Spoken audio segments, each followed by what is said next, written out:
Before I tell you anything else, I want you to picture a boy standing at the edge of a gravel road at 4 in the morning with a black trash bag full of his whole life slung over one shoulder, and not one window in the house behind him lit up to watch him go. Nobody came out. Nobody said his name. The porch light wasn't even on. That boy was 13 years old, and the people who were supposed to love him had decided, quietly and without a single raised voice, that he was simply too much trouble to keep. I'm going to tell you what happened to him. I'm going to tell you about the woman with the bad knee and the worst temper who drove 400 miles in a single day to come get him, and the horse nobody could touch, and the night he finally broke open in a barn that smelled like hay and diesel, and something he didn't have a word for yet. I'm going to tell you about the family that threw him away, and the one that built itself out of scraps to catch him. My name is Walt Brennan. I've worked cattle in 3 states, and I've buried 2 dogs and 1 wife, and I am not a man who reaches for big feelings. My late wife Carol used to say I'd drive 40 miles to find out why a neighbor's truck was parked funny and come home with nothing but a sunburn and an opinion. But I was there for most of this, on the ranch right next door, and I watched a thrown-away kid turn into somebody. If you have ever in your life felt the world look you over and decide you weren't worth the trouble, then stay with me. This one's for you. And I promise you, on Carol's grave I promise you, it does not end where it starts. The first time I ever laid eyes on Marcus, he was throwing rocks at Della Hartman's mailbox like that mailbox had personally ruined his life. It was the tail end of July. The heat that summer had a weight to it, a thickness that pressed down on your shoulders and made even the grasshoppers sound tired. I'd come down my own drive to check my box, and there he was across the road on Della's property line, a skinny thing, all elbows and collarbones and knees, winging stones with a wild overhand that carried a great deal more anger than aim. Most of them missed. The ones that hit rang the flag like a struck bell, and every time it rang he flinched, like the sound surprised him, like some part of him hadn't expected to connect with anything at all. I'm a nosy man. I'll own that up front. So I leaned on my fence and I watched him a while, and when he finally ran out of rocks he just stood there breathing hard, fists hanging open at his sides, and I saw his shoulders start to shake. He wasn't crying loud. He was crying the way certain kids cry when they've taught themselves not to, all locked up in the chest, jaw clenched, breath coming in those small hitched gulps, the kind of crying that costs a person more than the loud kind ever could. "Those rocks owe you money," I called across the road. He spun around so fast he nearly went down into the ditch, wiped his face with the back of his wrist, hard, ashamed, like I'd caught him doing something filthy. Up close I could see he had a black eye gone yellow-green at the edges, the old kind, a week or 2 old kind, and a way of holding himself that I didn't like one bit. Half turned away, weight back on his heels. The posture of a kid who has learned, down in the meat of him, that the safest place to stand is just out of arm's reach. "I'm allowed to be here," he said, flat, defensive, already braced for a fight he fully expected to lose. "Didn't say you weren't. That's Della Hartman's place. You kin to Della." He didn't answer that. He looked at me like the question itself had teeth. And right about then Della herself came banging out through her screen door, and down the porch steps with that hitch in her walk from the knee she'd wrecked 20-some years back, hollering, "Marcus, Marcus, I told you to leave that dang mailbox be." And then she saw me, and pulled up short, and got a look on her face I had never once seen on Della Hartman in the 15 years I'd known the woman. For just a second she looked like she did not have the first earthly idea what she was doing. That was the first time I heard his name, Marcus, and that was the first time I understood that Della, 61 years old, widowed, no children of her own, the woman who ran 200 head mostly by herself, and once told me to my face that she liked cattle because they never lied to you, had somehow ended up with a 13-year-old boy on her hands. How a boy gets thrown away. I found out the rest in pieces over that first week, the way you find out anything real out here at the feed store, over a fence line, in the slow, soft parts of a phone call. Marcus was Della's grandnephew, her late sister's daughter's boy. His mother had her own troubles, the kind that come in bottles and never let go their grip, and his father had been a rumor since before Marcus could walk. He'd been raised, if you could stretch the word that far, by his mother and whatever man she happened to be with that particular year, in a town 4 hours east where the work had dried up and taken everything decent along with it when it went. The way it got told to me, the last man had been the worst of the lot, and one night that spring the boy had finally become more trouble than the household cared to keep, too loud, too angry, too many questions, and too many bruises that raised questions of their own. So they'd made some calls, signed some papers, and the long and the short of it was that nobody in that whole family, not on his mother's side and not on his father's, would take him in. An aunt said no. A grandmother said no. A cousin with a spare room said she'd think on it, and then quietly stopped answering her phone. A great-uncle said the boy was trouble and trouble runs in the blood, and he wasn't about to invite it under his roof. Every door, every single door that child had any blood right to knock on, somebody on the other side looked through the peephole of their own comfort and decided he was not worth the trouble. Every door except one, 200 miles away. Della Hartman, a great-aunt he had met exactly twice in his whole life, once as a baby he couldn't possibly remember, and once at a funeral he barely could. When the county worker finally got far enough down that miserable list to reach her, Della did not ask for time to think. She got in her truck the next morning before the dew burned off, drove the whole way there and the whole way back in one single brutal day, and brought the boy home. I asked her once, years and years later, why she did it. Why her? Why him? Why right then when her knee was bad and the cattle were a full-time fight and she was getting to an age where most folks were thinking hard about doing less, not more? She was quiet for a long time. Then she said, because that county woman read me a list of all the people who'd already said no to him, and it come to me that this boy is going to carry that list around the rest of his natural life. He's going to be able to lay in bed at night and say every single name on it. And I could not stand the thought, Walt. I could not stand the thought of my name being one of the ones he could say. The ugly part. But I'm running ahead of myself. That summer, in the beginning, it was ugly. I won't pretty it up for you because pretty would be a lie, and I think you're owed the truth of it. Marcus did not show up grateful. Why on earth would he have? Gratitude is a thing you learn from being treated like you're worth something, and not one soul had got around to teaching him that yet. He showed up like a stray dog that's been kicked often enough to bite the hand that feeds it before the hand can do worse. And understand me, that is not a flaw in the dog. That is arithmetic. That is a creature doing the only math the world ever bothered to give it. He broke things.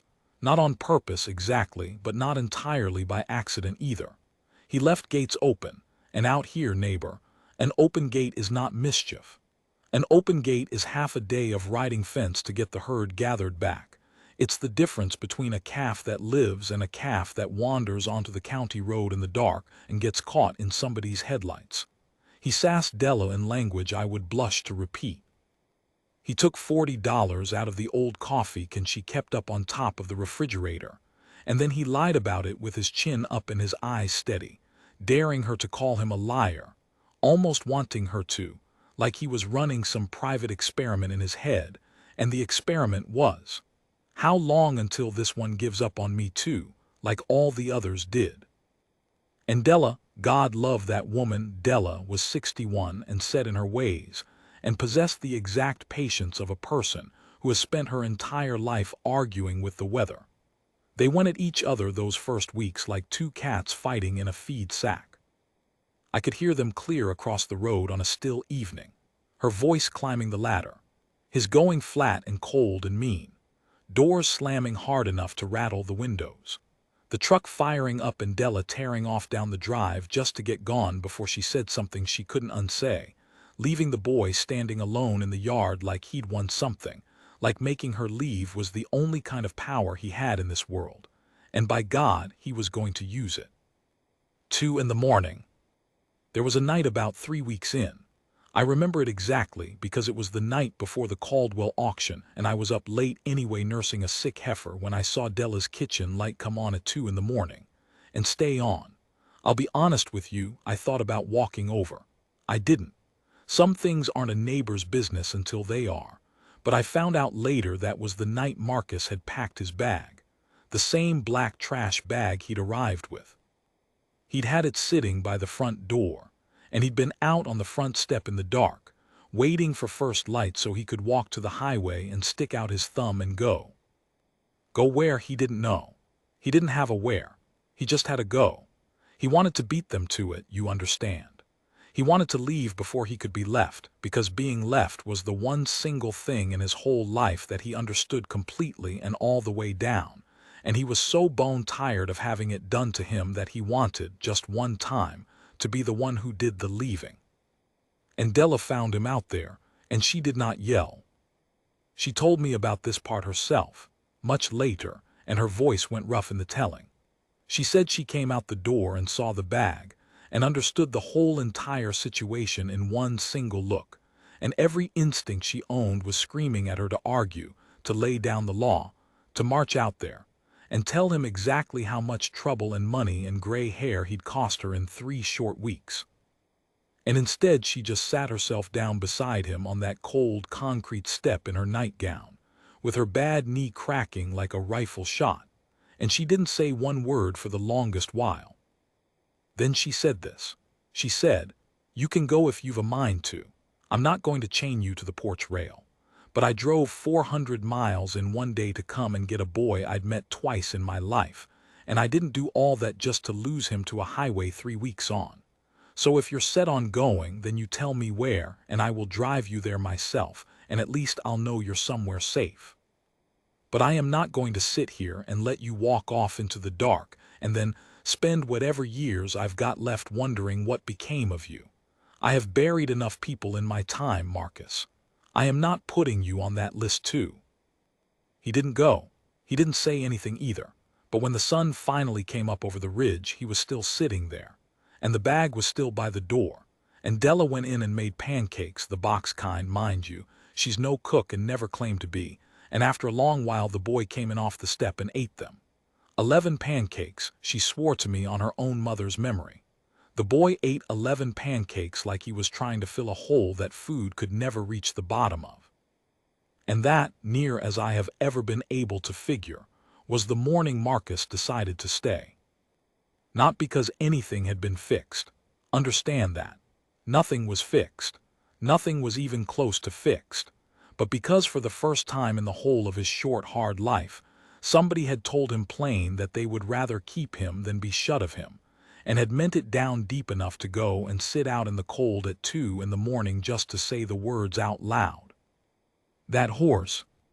Now I have to tell you about the horse, because the horse is where this whole story actually turns, and I was there for that part, every minute of it, and I have never once forgotten what I saw. Della had a gelding that nobody could do a single thing with. A big rangy bay, near 16 hands, that she'd taken in trade for some hay the winter before half broke, and badly handled by whoever had owned him last, with a hard habit of throwing his head and a deep and thoroughly settled suspicion of every human hand that ever came near him. She'd never even named him, just called him that horse, like a chore she kept putting off. She'd more or less written him off entirely, turned him out into the back pasture to be a horse and quit being her problem, figuring she'd sell him for dog meat money if she ever got around to the bother of it. He was, by the general agreement of everyone who'd ever met him, a bad horse. Mean, folks said. Ruined. Past saving. Marcus started going out to the back pasture in the evenings. Della noticed before I did. She noticed how the boy would just disappear after supper and come trailing back an hour or 2 later smelling of horse, and she had the good God-given sense, thank heaven, not to make a single thing of it. She just let it happen. And what was happening was this.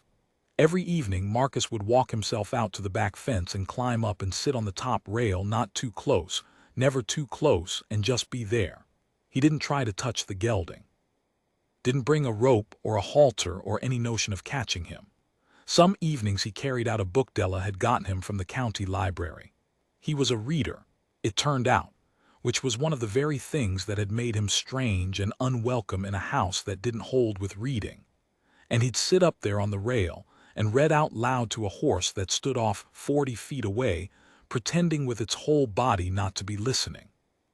I asked him about it just the one time, leaning on the fence beside him, trying to keep it casual. Why that one? Della's got 2, 3 gentle horses you could climb on and ride right now. He didn't look over at me. He kept his eyes on the bay, and he said, in this quiet, flat voice that I have turned over in my mind 1,000 times since, everybody already gave up on him, so it doesn't matter if I mess it up. You can't lose something nobody else wanted in the first place. I did not have one word to say to that. I am not sure there is a word to say to that. A 13-year-old child had just told me, without the least idea that he was doing it, exactly how he had come to think about his own self, that he was the bad horse, the ruined one, the one you turn out into the back pasture and forget the name of.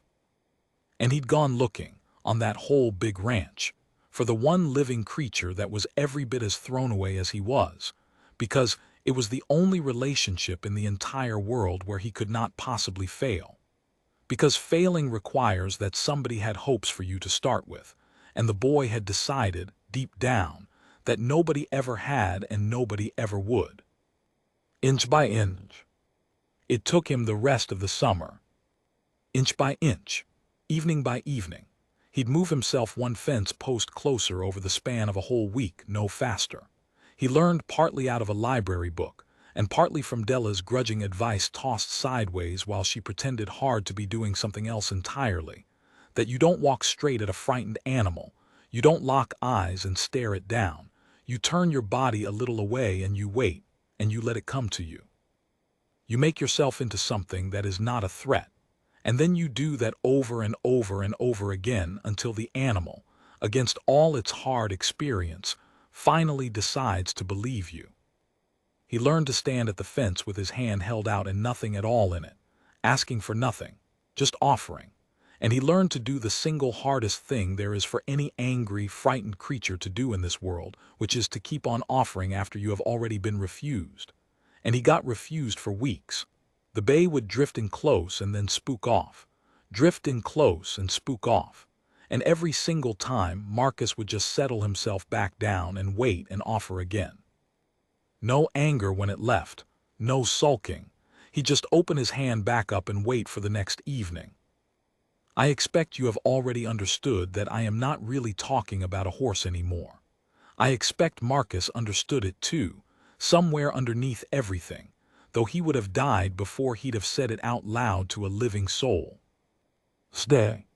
The morning the bay finally put his soft nose down into Marcus's open hand, I happened to be there for it.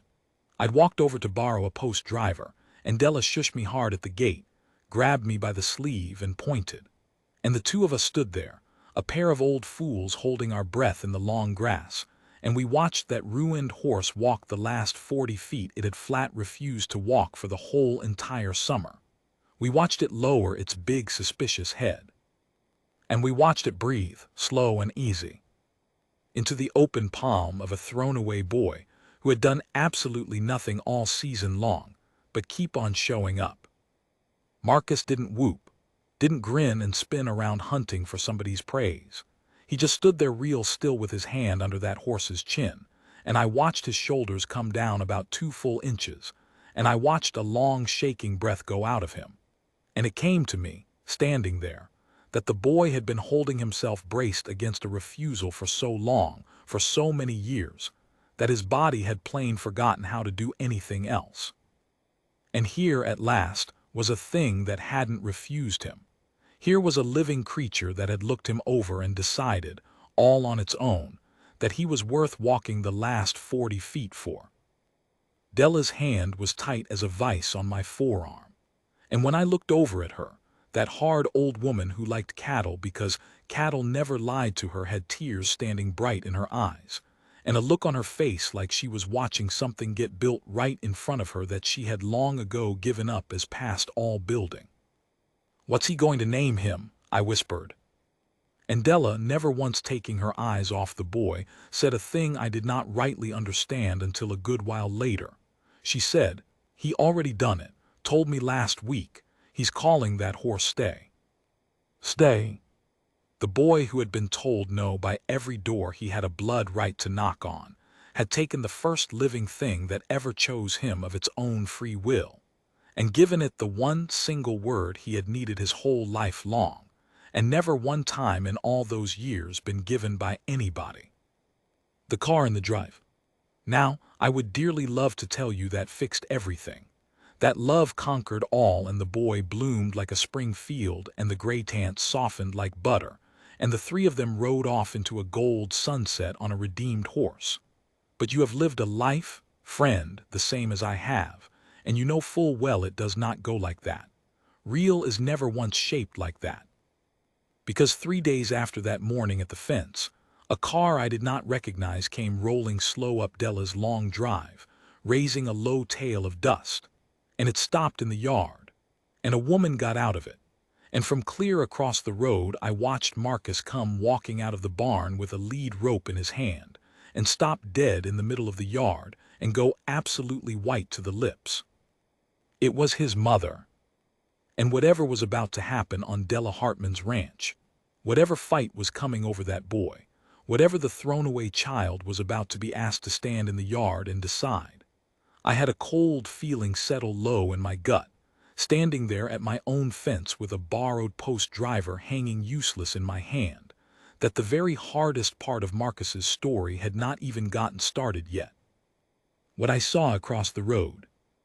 I want to back up and tell you some of the small things, because the small things are where I actually learned who that boy was, and they were happening all through that first summer while the big things played out. There was the matter of food, for one. Della told me Marcus couldn't sit easy at a full table for the longest time. He'd eat fast, head down, one arm curled around his plate the way you do when you've had to defend your food before, when food was a thing that could be taken. And worse than that, Della found this out by accident. He was hiding it.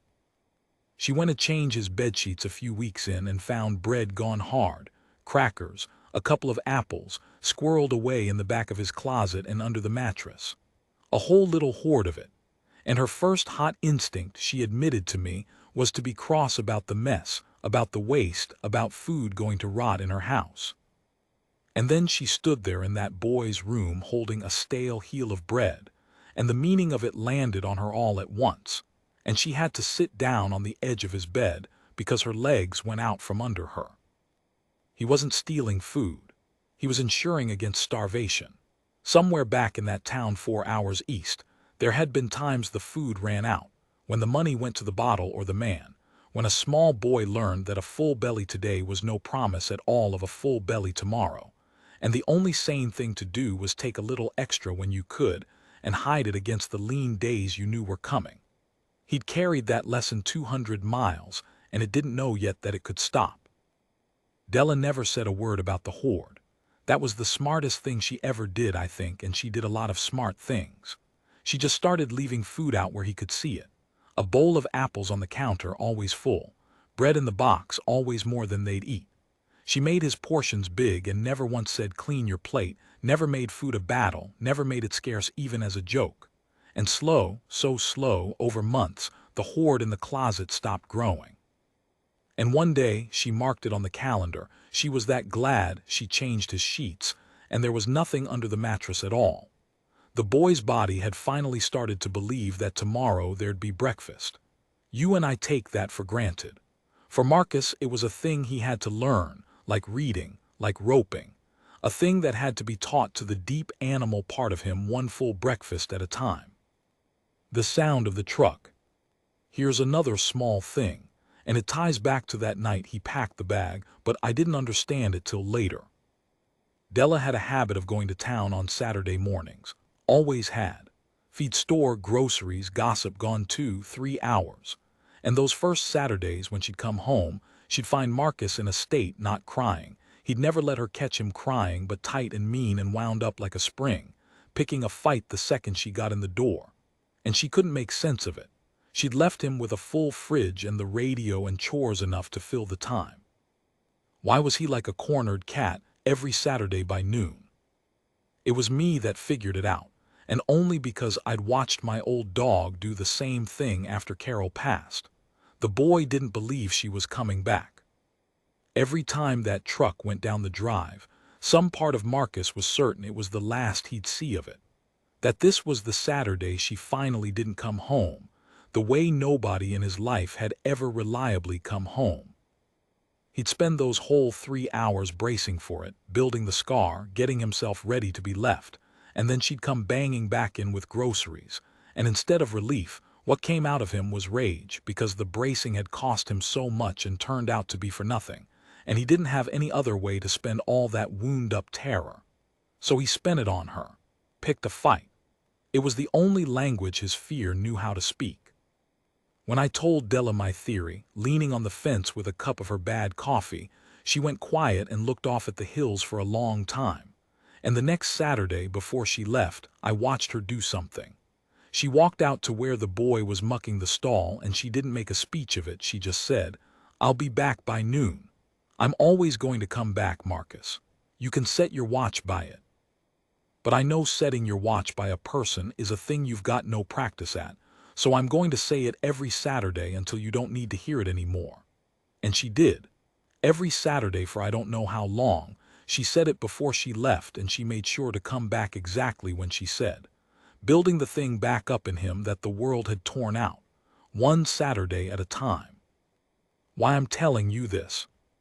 I'm an old man and I've earned the right to wander a little in a story, so let me say why this one stuck in me the way it has. We tell ourselves, most of us, that we'd be the one who said yes. We hear about a kid like Marcus, a kid on a list, every door shut, and we think, I'd have taken him.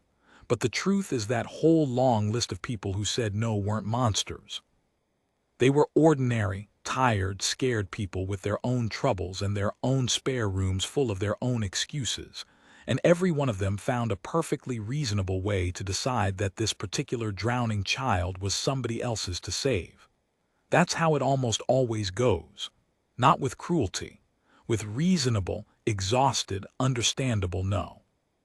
What made Della different wasn't that she was a saint. I knew her 30 years and she was no saint. She was hard and stubborn, and she held a grudge like it was a job. What made her different was one thing only. When they read her that list, she heard her own name on it before she'd said anything, heard how it would sound to the boy, and she could not live with it. She let the boy's future judgment reach back through time and change what she did in the present. That's a rare thing. That's rarer than kindness. Most of us never once imagine how our no is going to sound, years on, to the person we said it to. So that's the first part of it. A boy thrown away by everyone, caught by the one person who couldn't stand to be a name he'd remember. A summer of testing and breaking, and a hoard of bread under a mattress, and a ruined horse named Stay. And just when the worst of it seemed to be turning towards something like hope, a car came up the drive. And his mother got out. And I had a cold feeling, watching from my fence, that the boy was about to be handed the heaviest thing a child can carry. I was right about that. I'm sorry to say I was right. She was younger than I'd pictured. That was the first thing struck me. In my head, I'd built up some worn-out hag of a woman, the way you do when you've only heard the worst about a person. But the woman who climbed out of that car was maybe 33, 34, thin as a fence wire, pretty in a way that hard living hadn't finished wrecking yet but was working on. She had Marcus's same dark eyes. That stopped me, seeing his eyes in her face. She wore a denim jacket too warm for the weather, and she kept tugging the sleeves down over her wrists. And she stood by her car door like she wasn't sure her legs would hold if she let go of it. "Marcus," she said, just his name, and her voice cracked clean down the middle of it. I want to be fair to her. I've turned this over a lot of nights since, and I've decided I owe her fairness, even though my whole heart was on the boy's side then, and is now. That woman had not driven all that way to do harm. I believe she'd gotten herself a stretch of sober days strung together, the way they do, and somewhere in that fragile, clear-headed window, The size of what she'd allowed to be done to her son had come crashing down on her, and she'd gotten in a car to try and undo it before the window slammed shut again. I believe she loved him. I do. I just also believe that loving a child and being able to keep a child safe are two different animals, and the gap between them is exactly the size of the bruise that had been on his face when I first saw him throwing rocks. Marcus didn't move toward her. He didn't move at all. He stood there in the middle of the yard with that lead rope hanging from his fist, and out behind him in the corral the bay horse Stay lifted his head and watched the whole thing with his ears pricked, like even he knew something was wrong. Della came out onto the porch, wiping her hands on a dish towel slow. She didn't holler. She'd learned that much over the summer. She just stood up there on the high ground of her own porch and watched, and waited, the way she'd taught the boy to wait at a fence. What the mother came to say. The mother, her name was Renee, I learned it later, took a step toward her son and stopped when he flinched, and the flinch hurt her. I could see it land on her like a slap. She put her hands up, palms out, the exact gesture I'd watched Marcus make 100 times at that horse. Lord, the things that run in the blood without anybody meaning them to. I'm not here to take you, she said, and that surprised me, and it surprised him too. His head came up. I thought I was. I drove up here thinking I'd take you home, but I've been sitting in that car at the bottom of the drive for near an hour, Marcus, looking at this place, looking at you out here with that horse, and I. She stopped, pressed the back of her wrist to her mouth, got herself together. You look fed, she said finally, and it came out broken and small, and somehow that plain stupid word fed had more grief packed into it than any speech could have held. You look, you got color in you. You stood up straight when I drove in. You never used to stand up straight.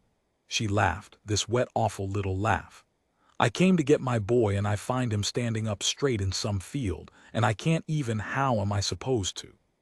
And then she said the thing I'll carry to my own grave on that woman's behalf, because I think it was the single bravest thing I ever watched a person do, and I've watched men do brave things in bad weather and worse. She said, I came to ask you to come home, but I'm not going to, because the truth is I can't give you this. I can't give you a straight back and 3 meals and a horse and a woman who drive 400 miles for you.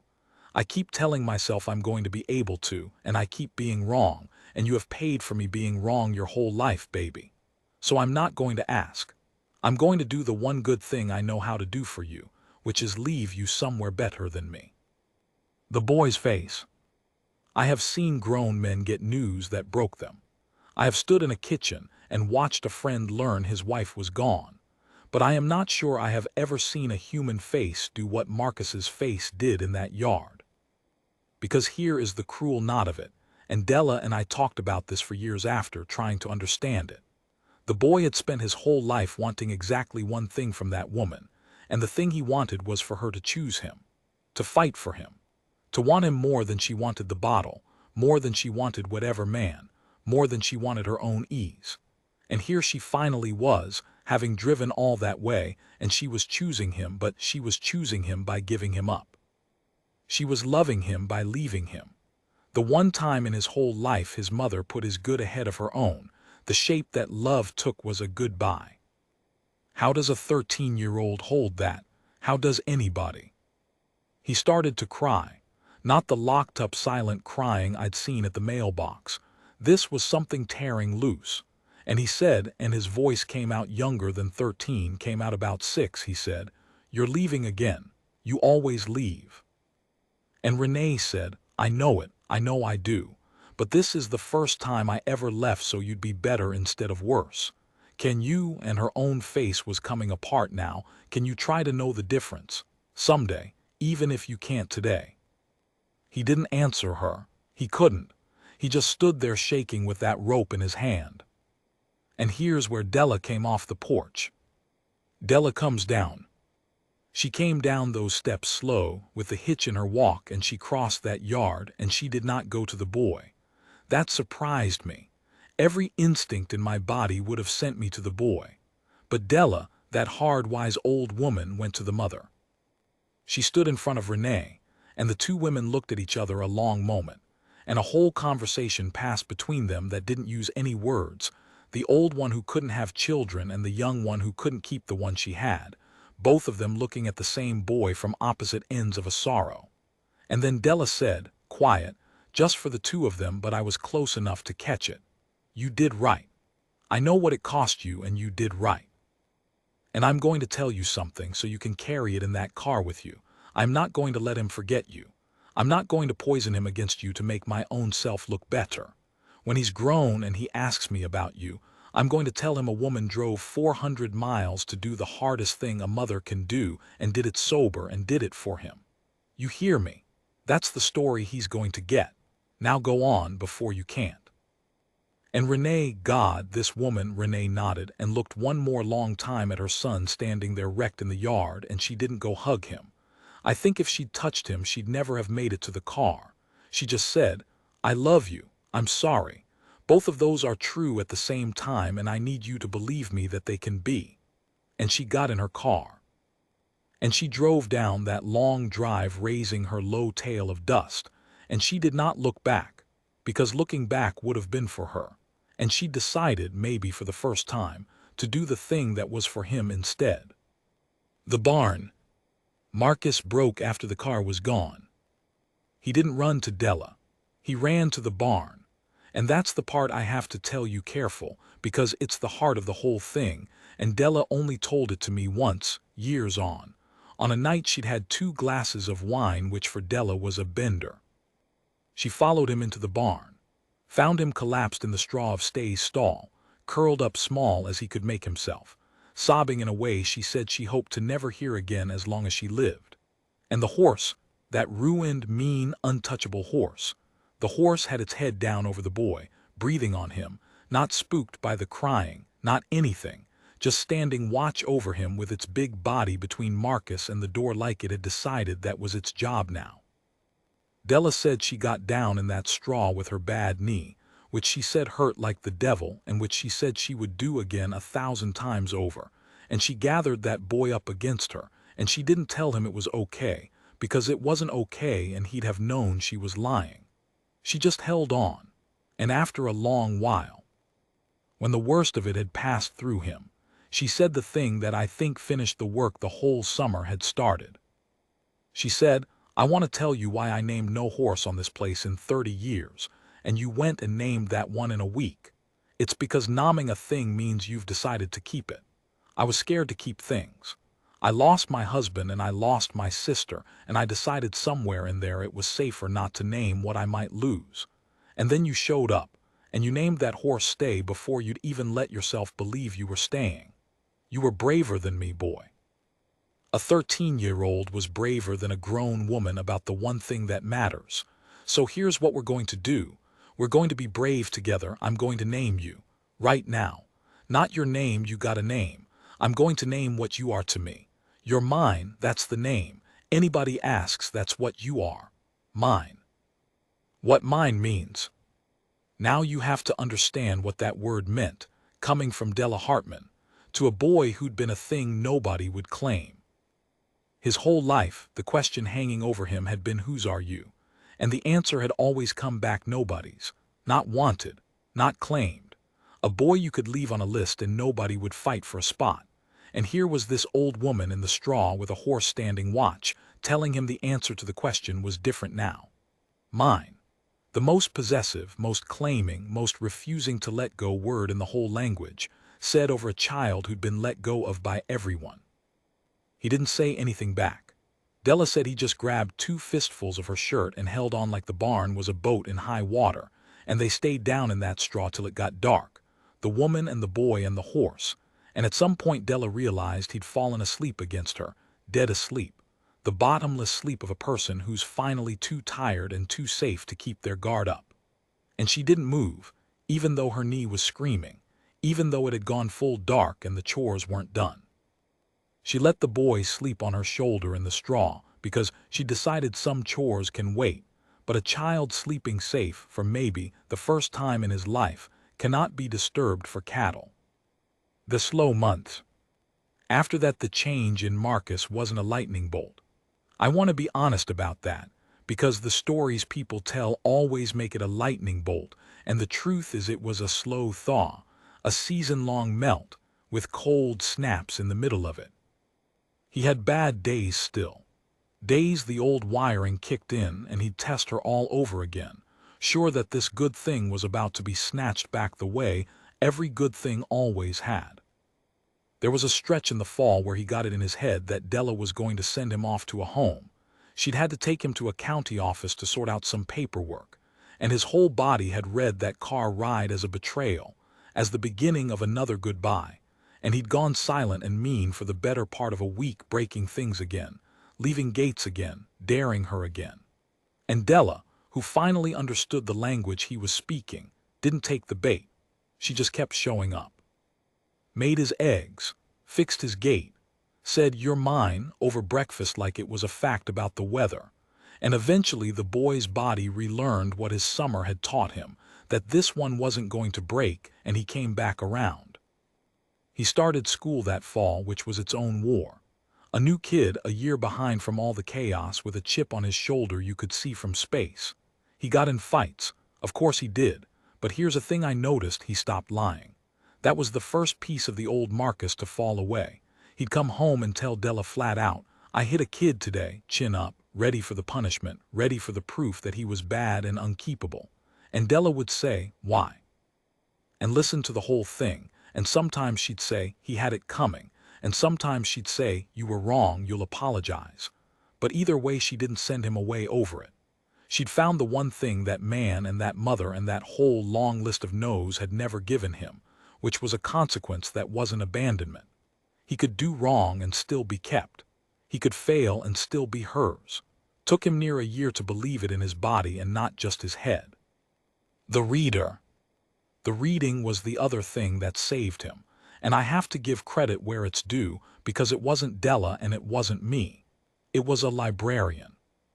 Marcus had been a reader in secret his whole life, the way some kids are, the book's his hiding place from a house that wasn't safe. And the county librarian, a sharp-eyed woman named Pat Olson who'd been quietly saving feral kids with books for 30 years, took one look at this angry, hungry boy and started feeding him. Not soft books. She gave him hard ones, books about people who'd been through fires, and somewhere in those pages Marcus found out he wasn't the only person who'd ever felt thrown away. That whole shelves of human beings had felt it and written it down, so a kid in a one-stoplight town 200 miles from anywhere could find out he wasn't alone in the universe after all. He'd read out in the corral to that horse. I'd see him out there in the long evenings, leaned against Stay's warm side, reading out loud to an animal that couldn't understand a word, and I came to understand that wasn't strange at all. He was practicing being heard by something that wouldn't hurt him for it, building up his nerve an evening at a time to someday be heard by people. A cold coming. Winter came on hard that year. Came early and mean, the way it does when it's got something to prove. And I tell you about the winter because something happened in it that I haven't told a living soul the whole of, and I'm only telling it now because the boy turned out all right and I think it can be told. There came a stretch in deep December, a blizzard building out of the northwest, the radio full of warnings, the kind of storm that kills cattle and sometimes kills the people who go out to save the cattle. And on the front edge of that storm, with the light already going strange and yellow and the first hard flakes starting to drive sideways, Della Hartman went out to bring her herd down off the high pasture to the shelter of the low draws. Alone, the way she'd done 100 times. And she didn't come back when she should have. Marcus stood at the window watching the snow come down like the end of the world, watching the light fail, watching the drive stay empty. And the boy who had spent his whole life being left, the boy whose deepest certainty was that everyone goes and no one comes back, that boy had to decide, with the storm screaming and the dark coming down and every old terror in him howling that this was just one more person who'd left and wasn't coming back. That boy had to decide what he was going to do about it. And what he did is the next part of this story. And it's the part where the thrown-away boy stopped being a boy that things happened to, and became, for the first time in his life, a person who happened to things. But the light's going, and the snow's coming, and I'll tell you the rest of it directly. A letter that came later. I have to tell you about a letter, because it matters to how the whole thing finally settled in the boy, and because I only learned of it years after. A few months after that day in the yard, an envelope came in Della's mailbox, the same mailbox Marcus had been stoning the first time I ever saw him, which I've always thought was a small joke God plays in stories like this. It was from Renee. No money in it, she didn't have any, but a letter, 2 pages in a cramped, careful hand, the hand of a person who didn't write much and wanted to get this one right. Della read it first, the way a guardian does, and she sat at her kitchen table a long while deciding whether to give it to the boy at all. There's a version of this story where she doesn't, where she decides the wound's too fresh and quietly burns it and tells herself it's kindness. But Della had promised that woman in the yard that she wouldn't poison the boy against his mother, wouldn't erase her to make herself the only one, and Della Hartman kept her promises, even the hard ones, especially the hard ones. So she gave him the letter. I don't know everything that was in it. Marcus showed it to me exactly once many years on, and I only remember pieces. But the part I remember, the part he had underlined himself in pencil so many times the paper had near worn through, was this. His mother had written, "Be greedy about the good people. You spent your life learning to expect the bad ones and protect yourself from them. Now I need you to learn the opposite. When somebody good comes, when somebody like your aunt comes, do not test them till they leave. Do not make them prove it 100 times. I know you will want to. I know I taught you to. Unlearn it. Be greedy about the good ones, baby. Grab on and don't let your fear talk you out of them." I have thought about that line more than almost anything else in this whole story. A broken woman who'd given her son away because it was the only good thing she could manage, reaching out across 200 miles to hand him the one piece of wisdom she'd paid for in full and couldn't use herself. Be greedy about the good people. Lord, there are seminary-trained men who have never said anything that true. How the boy tested it anyway. Of course he didn't just take the advice and bloom. Nobody does. The boy spent the better part of the next year doing exactly what his mother had begged him not to, testing Della over and over, sure the good thing would break if he pushed it hard enough, because in his experience good things always had.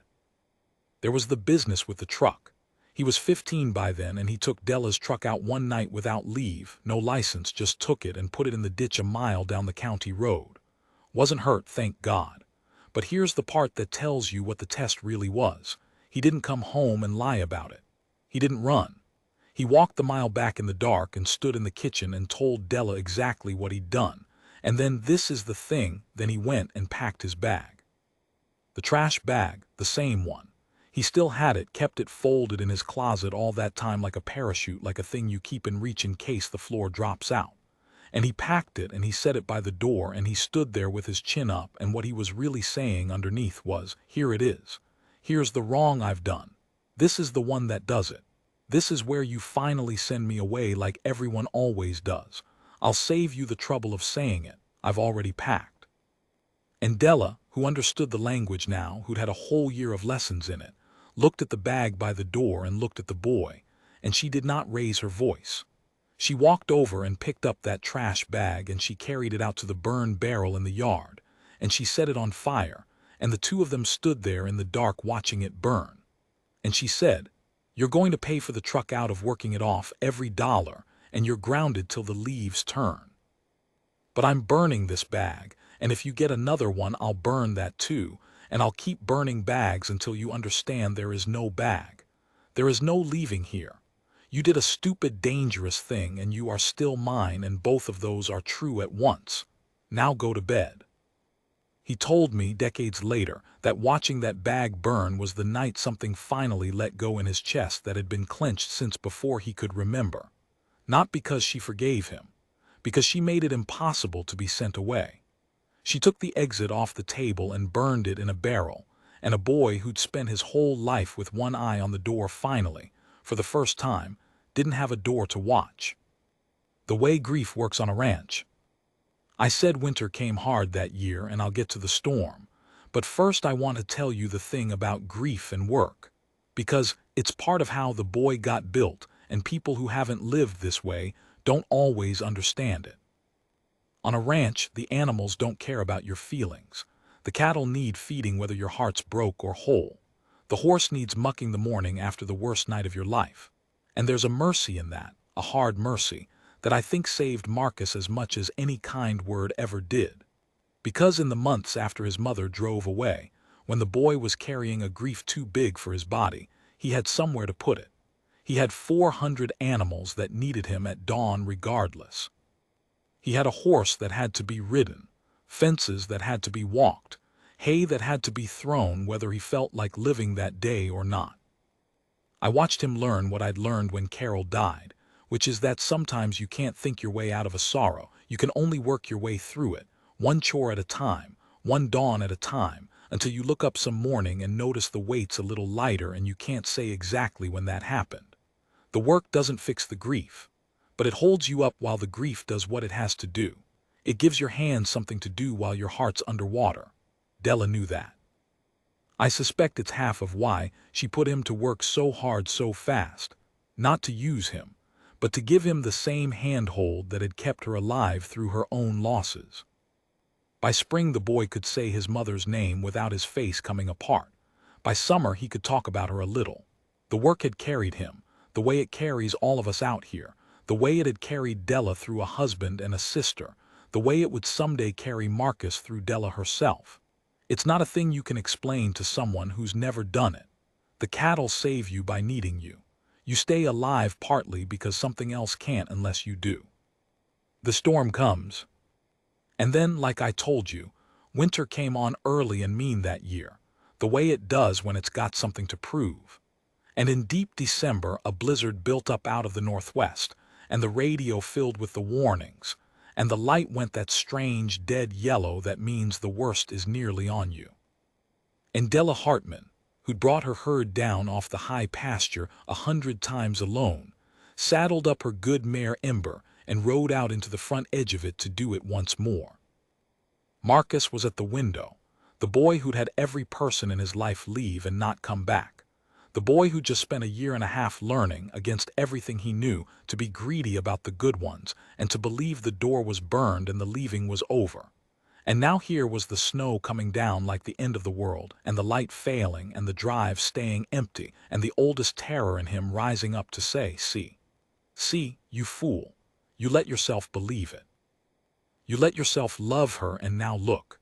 She's gone up that mountain and she's not coming back, and you're going to be alone again, the way you always knew you'd end up, the way it always ends. That's the moment the next part starts. That's the boy at the window with the storm screaming and the whole weight of his history pushing him toward the thing he'd always done, which was to go numb and small and let the loved one go. What he did instead is the last part of this story, and it's the part where I have to tell you the truth about a night I've never told anyone the whole of. My own phone rang a little after 4. I almost didn't hear it over the wind working at my house. It was Marcus. His voice was doing a thing I'd never heard it do. It was trying to be calm and failing at it in a way that scared me worse than panic would have. "Mr. Brennan, Della's not back. She went up to the high pasture at noon and she's not back, and I called the house phone in case she'd come in the back, and she didn't answer, and the truck's still here. She took the horse.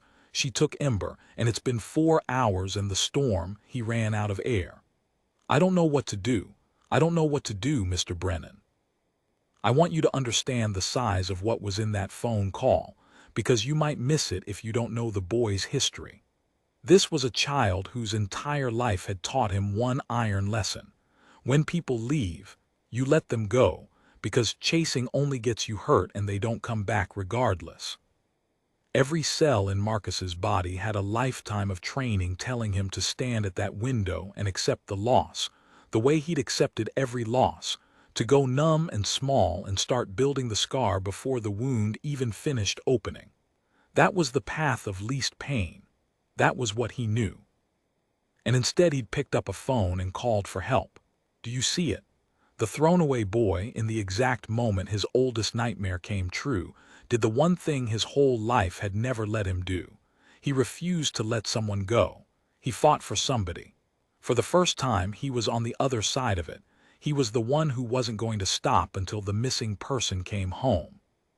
"Stay in the house," I told him. "I'm coming. Do not go out in that, you hear me? I'm coming right now." The argument at the gate. By the time I got my truck across the road, and that quarter-mile took me near 20 minutes, I had to get out twice and clear the windshield by hand. Marcus was not in the house. He was at the corral, in Stay's stall, putting a saddle on that horse. I came stumbling through the snow yelling at him, and he turned around, and I will never forget his face in the barn light with the storm roaring behind him.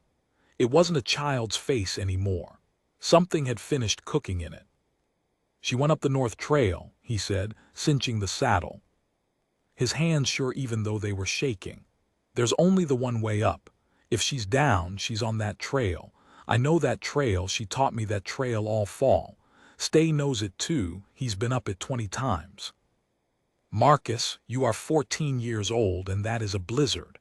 I am not going to let you." And he stopped, and he looked at me, and he said the thing that ended the argument, said it quiet, said it in a voice I'd never argue with again as long as I lived. "Everybody let me go my whole life, Mr. Brennan. Every single person. And one old woman didn't. One old woman drove 400 miles and got down in the straw with a bad knee and told me I was hers. So you can do what you want. But I am not going to be one more person who let her go. I'd rather die on that trail than stand in a warm house and be that." What do you say to that? What in God's name do you say to that?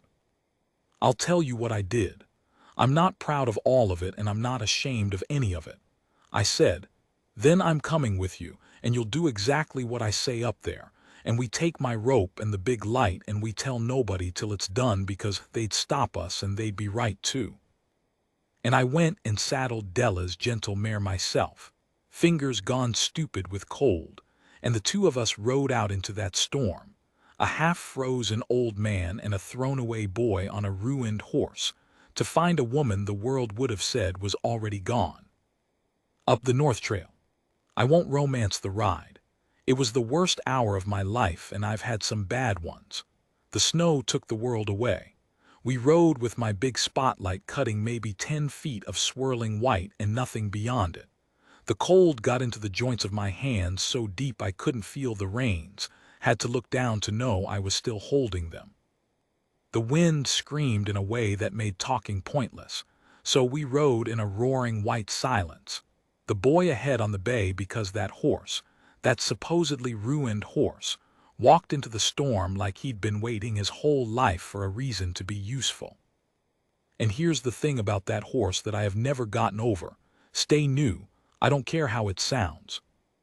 That animal put his head down and found that buried trail by feel, by smell, by something we don't have a word for, climbing steady through snow up to his chest. And when Marcus's gentle direction and my hollered corrections disagreed, the horse went with the boy every time, because the horse and the boy had spent a summer and a fall learning to trust each other when there was no reason to. And now there was every reason, and the trust was already built and waiting. A thrown-away boy had gentled a thrown-away horse, and in the worst hour either of them would ever see, that's what carried them up the mountain. The thing they'd built out of patience when nobody was watching. We found Ember first. Della's horse, standing alone in the lee of a rock outcrop, reins down, snow caked on her flank, shaking. My heart went through the floor of me, because a horse without its rider on a mountain in a blizzard means one thing and it isn't good. And then Marcus was off the bay before I could stop him, plunging through the drifts toward a dark shape at the base of the rocks, and I heard him scream her name into the wind, and I heard, thin and impossible under the roar of the storm, an answer. What we found. She was alive. She'd come off Ember on the ice under the snow, a bad fall and her leg was broke, the same bad leg, the knee and below it just wrecked, and she dragged herself into the partial shelter of the rocks, and she'd done the smart hard thing. She'd gotten still and conserved, Wrapped in the slicker she'd had the sense to tie behind her saddle, and she'd been lying there in the screaming dark for I don't know how long, slipping, getting sleepy, getting close to the kind of sleep you don't wake from. And the first thing that hard old woman said when the light hit her face and she saw who it was kneeling over her in the snow, she didn't say help me, she didn't say thank God. She looked up at Marcus and her voice came out cracked and furious and she said, "What in the hell are you doing up here? I told you that boy to stay in the house. You stupid, stupid child. You could have died." And she was crying while she said it, crying and cussing him out in the same breath, and I understood, even half frozen, that the cussing was the love, that she was so terrified he'd risked himself for her that the fear was coming out sideways as rage, the exact way his own fear had come out sideways for years. They were the same, those two. That's why it worked. Two people who'd learned to say I love you in the shape of I'm furious at you. And Marcus, down in the snow, getting his arms under her, said back to her, and I swear this is word for word, I've never forgotten it, he said, "Yeah, well, you're mine, so shut up. You're mine." He gave her own word back to her. The word she'd named him within the straw, he'd kept it and turned it around, and now it ran both directions, and that, right there in the snow with the wind trying to kill all three of us, that was the moment the family was finished being built. It wasn't the day she claimed him. It was the night he claimed her back. Getting down. Getting her down the mountain is its own story, and I'll spare you most of it. It took everything we had, and a little more than we had. We couldn't get her on a horse. The leg wouldn't allow it. So we built a kind of drag out of my rope and the slicker and a downed limb. The way you learn to improvise when improvising is the only thing between you and a funeral. And we lowered her down that trail a few feet at a time, with the horses taking the weight and Marcus walking beside her the whole way with his hand on her shoulder so she'd know, every second in the dark, that nobody had left, that nobody was going to leave. That was the boy's job the whole way down. Not the rope work, I did that. His job was the hand on the shoulder. His job was to be the thing he'd never had, to be the one who stays when staying is hard. And he did it for 3 hours down a mountain in a blizzard, 14 years old, with his hand on a furious, frightened old woman who kept telling him he was an idiot for coming, and he never once took his hand away. We got her to my truck at the bottom near midnight. Got her to the county hospital an hour after that, the roads barely passable, me driving and Marcus in the back with her head in his lap. She lost some toes to the frostbite, and she never did walk right again after, worse than before, and she'd tell you to your face it was worth every bit of it and then some. After, I'm an old man now, older than Della was that night, which still doesn't seem possible, so I can tell you how it came out, the long way, the way you can only know a thing by living past it. Della lived 11 more years. 11 good years, mostly, the way she measured good, ornery, and useful, and surrounded by the boy she'd claimed. Marcus didn't leave when he turned 18, the way the county people had probably figured he would, the way thrown-away kids are expected to bolt the second the door's unlocked. He stayed. He stayed and he worked that ranch and he carried Della when her body started carrying her less, and when she finally went in her own bed, in the spring, the easy way she did not deserve after the hard way she'd lived, it was Marcus's hand she was holding. The hand on the shoulder. He'd learned it on a mountain and he never put it down. He runs the place now. Married a good woman, school teacher, and they've got kids of their own. And I want to tell you the thing that closes the circle, the thing that gets me every time, the thing that's the whole reason I tell this story to anyone who will sit still for it. They've got 3 kids, and 2 of them they made themselves. And the third one they drove a long way to go get. A kid nobody else would take. A kid with a list of nose as long as your arm and a black eye gone yellow at the edges, and a way of standing just out of arm's reach. Marcus saw that kid in a county file, and he didn't hesitate 1 second. He told me about it leaning on the same fence his gray tant used to lean on, and he said, "I knew that kid the second I saw the file wall. I knew exactly what he was. He was a horse turned out in the back pasture. He was me." And then he went and got him, Because that's the other thing that runs in the blood, it turns out. The good thing this time, the thing Della put in him in the straw that night, the refusal to let a kid be a name on a list of no's. Stay. The horse outlived Della by 2 years. Marcus never rode another animal on that mountain. Never needed to, just kept stay fat and easy in the home pasture into a deep old age. And on the morning that horse finally lay down for the last time, Marcus sat in the grass with its big head in his lap.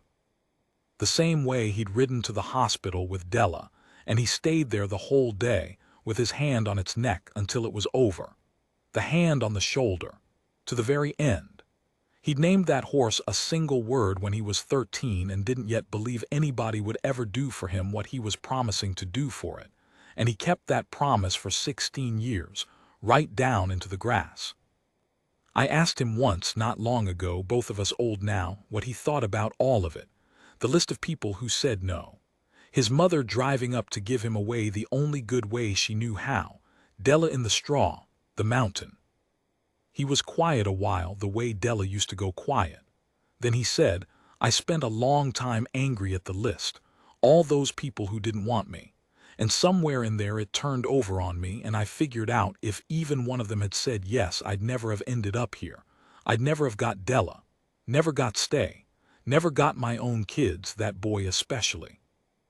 Every single person who threw me away was a hand that pushed me down this road, and at the end of the road was the only place I'd ever have wanted to end up. He shook his head. I don't know what to do with that, Walt. Forgive isn't the right word. It's more like they did me wrong and the wrong carried me home. Both true at the same time. My mother told me once both things can be true at the same time, and I didn't believe her, and now I'm 50 and it's the only thing I'm sure of. I don't have a tidy way to end this. I've thought about it and I've decided that the boy's right, that some true things just sit beside each other and don't resolve, and a man telling a story honest has to let them. So I'll just tell you the last thing, and let you make of it what you will. His mother, Renee, she didn't make it. The window closed, the way those windows do, and a few years after that day in the yard she was gone in a town 4 hours east alone. But Marcus drove out for it. Drove the whole way, like the women in his life had taught him you do when somebody's been left behind. And he stood at the back of a near-empty room, and he was, as far as anyone could tell, the only person there who'd come to grieve her and not to settle something. And when it was over, a young woman came up to him, somebody from the county, and asked how he'd known her, what she'd been to him. And Marcus thought about it a long moment. And then he said the truest, kindest, most impossible thing, the thing only a boy who'd been thrown away and then caught could ever have found his way to. He said, she's the one who loved me enough to give me away. And then he drove home, to the ranch, to his wife and his 3 kids and the place where a thrown-away boy had once named a horse Stay, because it was the only thing in the world he wanted and couldn't ask for. And he stayed. The log I keep. I should have said at the start, I keep a log, have for 50 years, a spiral notebook on the kitchen table where I write down the weather and the stock and whatever else a day hands me. Carol started me on it, and I never stopped after she passed, partly because it was hers and partly because a man my age forgets things if he doesn't write them down. I went back and found the entry from the night of the storm, just to be sure my memory wasn't softening it the way memory does. It's short. My hands were ruined from the cold when I wrote it, and the letters wander. It says, Della off the mountain alive. Leg broke bad. Boy went up after her on the bay against my say-so. Boy was right and I was wrong. Don't ever forget the boy was right. And then underneath in different ink, which means I added it later, days later, when I'd had time to understand what I'd watched. A child who was thrown away by everyone turned out to be the one person on God's earth who would not throw her away. Think on that, Walt. Think on what we waste. I read that entry every now and again. I'm reading it more lately, being the age I am. I think it might be the truest thing I ever wrote in 50 years of writing down the weather.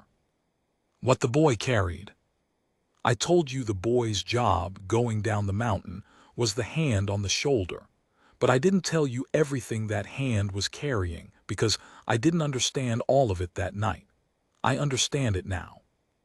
When Marcus put his hand on Della's shoulder and walked her down that mountain in the dark, he wasn't only comforting an injured woman. He was rewriting his own life with his own hand. Every step down, he was being the thing he had needed and never gotten. Every step, some boy back in that town 4 hours east, the boy he used to be, standing at a gravel road at 4 in the morning with a trash bag and no porch light, was watching a version of himself finally show up. The cavalry he'd waited for his whole childhood and that never came for him, he became it. For her. And in becoming it for her, he gave it, somehow, backward through time to himself. I can't explain it better than that. I'm not a church-going man, but it's the closest thing to grace I ever stood next to. The boy who'd been certain his whole life that when people leave you let them go because chasing only gets you hurt, that boy chased. Into a blizzard, up a mountain, on a horse the world called ruined. And he caught the one who mattered and he held on and he brought her home. And nothing in his life after that night was ever quite as heavy as it had been before, because he'd proved a thing to himself that no kind word from anyone could ever have proved. That he was not, in the end, a person things were done to. He was a person who did things, who showed up, who stayed. The years I skipped. I skipped over the 11 years between the mountain and Della's death pretty quick, and I want to fill a little of it in, because it wasn't all easy and I'd be lying to make it sound that way. The leg never healed right. Della was in real pain the rest of her life, the kind that doesn't quit, and she got hard to live with in a new way as the years wore on her, short-tempered, proud, hating that her body kept making her ask for help, hating that the boy she'd taken in to care for was now caring for her. There were bad stretches.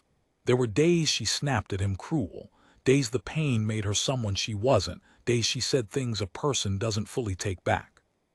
And Marcus, who'd spent his early life learning to leave before he could be left, had every old reason in him to walk out the door when it got hard.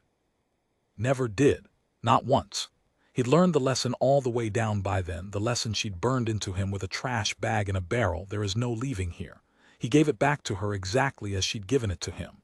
On her worst days, the days she was meanest with the pain, he'd do the chores and make the food and take the sharp words and say, the way she used to, "You're mine, so you don't get rid of me by being awful. I learned awful from a master and you're not even the worst I've seen. Eat your eggs." And she'd laugh despite herself, even hurting, and the bad day would break. That's what it looks like, a family that gets built instead of born. It's not the rescue on the mountain. The rescue's the easy part, the part that makes a good story. The hard part is the 11 years of eggs, the showing up on the ordinary mean mornings when there's no blizzard to be brave against, just an old woman in pain and a man who decided long ago that he doesn't leave. That's the part nobody tells you. That's the part that's actually the love. Sitting with him now. Marcus is past 50 now, like I said, and I'm past 80, and we sit on that fence sometimes still, the two of us, the way I used to lean on it watching a thrown-away boy throw rocks at a mailbox. His kids are mostly grown. The youngest, the one he drove out and got from a county file, the one who was him, that boy's turned out fine, more than fine, going to be the first in either family to finish college, and Marcus can't talk about it without his voice going funny. I asked him not long ago if he ever thinks about that first night. The gravel road, the trash bag, the dark house with no porch light, the family that decided he wasn't worth the trouble. He thought about it the way he thinks about everything now, slow, turning it over, a habit he got from a hard old woman. And he said, every day, Walt, I think about that boy on the road every single day. But it's different than it used to be. Used to be I thought about him to hate the people who put him there. Now I think about him because, and he stopped and looked out at the hills going gold the way they do at that hour, because I'm the porch light now. You understand, that's the whole thing. I spent my childhood looking at a dark house wishing somebody'd left a light on for me, and I can't go back and turn it on for that boy I was, but I can be the light, for my kids, for that one I went and got. I can be the thing I needed and never had. Turns out that's the only revenge that ever meant anything. You don't get even with a dark house. You just leave your own light on, every night, for whoever's out there on the road. I didn't say anything to that. There wasn't anything to say. We just sat on the fence and watched the light go, two old men, one of whom got thrown away once and grew up to catch everybody he could reach. The last thing. I'll leave you where I always leave this story, with the smallest thing, because the small things are where the truth lives. Out behind Marcus's house, where the home pasture used to be before he put a garden in, there's a stone. Just a flat creek stone, no bigger than your two hands, set into the ground at the edge of the grass. No name on it. No dates. If you didn't know, you'd walk right past it and never look twice. It's where the horse is buried. Stay. The ruined horse a thrown-away boy gentled one evening at a time. The horse that found a buried trail up a mountain in a blizzard by feel and faith. The horse that carried a family up to its making and lived 16 years in fat, easy pasture and laid its head down in a boy's lap at the end. Marcus set that stone himself, and he never carved a name on it, and I asked him once why not. A horse like that, you'd think you'd want the name on the stone. And he said the thing I'll close on. He said, I didn't need to carve it, Walt. I say it every time I walk past. Every single time my whole life till I can't walk past anymore. That's the name. That's the word. And then he stood up off the fence and looked out at the gold hills one more time and started back toward the house where the lights were coming on, one window after another, against the dark. I watched him go, and I didn't need him to say it for me to hear it.